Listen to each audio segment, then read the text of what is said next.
guys, today we're going to be covering the kettlebell swing. The kettlebell swing is an important movement to build the posterior chain, the hamstrings, the glutes, and really get a lot of cardio done in a short amount of time, as well as a full body workout. So we're going to break it down for you, make sure you're maximizing the movement as best as possible and getting the most benefit from it. All right guys, so the first part of the kettlebell swing is the correct hinge. Now, what I see a lot of people do is hinge from the low back instead of the hip. The kettlebell swing is a hinge hipping movement. What that means is if Colby was in a tall torso position, which he is now, his ribs are locked down, he's nice and tight, he's hinging directly at the hip. So what I want you thinking about is if you push your fingers right into your hip and push your butt back, that's what he's going to accomplish here. He's trying to send his butt straight back to the wall, okay? So if you guys notice, his torso is just about the same as it was during his stand-up position, and now he's just gonna stand up one more time for us. He's going to just send his hips straight back, pushing through that hip hinge. Now, he's gonna stand up one more time, and I'm gonna show him wrong. If he does this incorrectly, the movement's gonna take place in his back. So he starts to round here, right? So if he does this correctly, he should be loading his hips and hamstrings. I want you to do this real quick, stand up, and just push yourself right in that hip, sending your hips back. What you should feel is some tension being created in the hamstring, and you guys should feel like it's stretching. Now, the other important piece of the kettlebell swing is making sure that you have more of a vertical shin. What that means is if he does this correctly, he is going to have a soft knee. That knee is going to allow him to get more hinging. So he's going to soften his knee just a little bit as he creates that force back. Okay, so if you guys notice, his shins stay in the exact same position. His knees do not push forward, and his hinges straight back to the wall.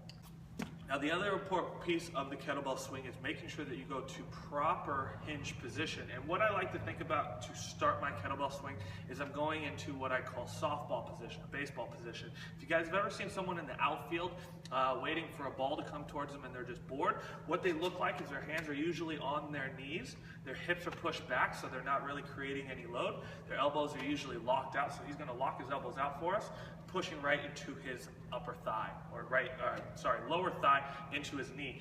He's still got that correct hinge, still got that vertical shin. This is his proper depth. Now, if he put his hands together and put them in between his legs, as he was doing a kettlebell swing, we'll have him face you guys, go ahead, turn. Facing you guys, this should be his hinge, okay? Anything more, if he hinges down here, he's gonna put some more torque on his low back that he doesn't want. Now that we've created the proper hinge for you guys, getting those hamstrings long and tight is the optimal position for the kettlebell swing. The reason for this is because the kettlebell swing is created by momentum and force. Think about your hamstrings as big rubber bands. You want to engage them by stretching them and then shorten them as fast as possible. Think about it just like if I was to try and shoot a rubber band across the room. I don't pull the rubber band and hold it, I pull it back and then slingshot it right forward. The same thing applies with the kettlebell swing. We want to load the hamstrings up so they are just like that rubber band, shooting the hips forward. For this, we're going to set Colby up in the proper kettlebell position. He's going to have his feet about hip width apart. To start the movement, he's going to hinge at the hip. The kettlebell should be about 2 feet in front of him. The reason for this is because it's going to allow him to create momentum off the beginning. Also, we're trying to engage his lats as much as possible. So what he's going to do is think about it like a slight pull. He's going to pull his lats back and down to his low back. So he's going to create a little bit of pull on the kettlebell. As he does that, go ahead. He's going to slightly drag the kettlebell towards him. When he gets about halfway through that drag, so he's going to set it back down and do that one more time. When he gets about halfway through that drag, his lats are engaged. He's now going to whip the bell back into his kettlebell swing. He's already created the tension in his hamstrings. He's got upper back tension in his lats because of that slow progressive pull, and then he's got that aggressive hike, which is just like pulling the rubber band into the swing.